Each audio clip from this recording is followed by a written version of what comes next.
Good evening guys! For today's video, ang ating dinner for today is pork and beans. Ayan, itong green na nakikita nyo ngayon dito is ang ating pechay.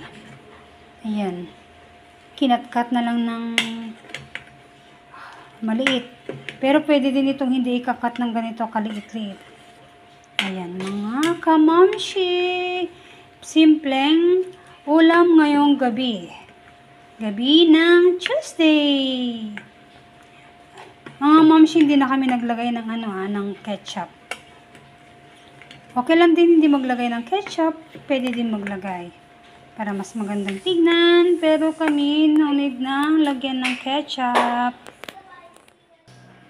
Ayan mga kamamshi, nakahain na ako. Tara, kainan na. Ilabas ng mainit-init na kanin. Kakain na tayo. Thanks for watching mga kamamshi.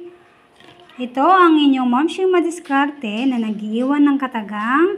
Kung gusto mong mabusog ang iyong tiyan, magluto ka ng ulam. Ayan po, bye and God bless. See you soon. Don't forget to like and subscribe. Bye-bye.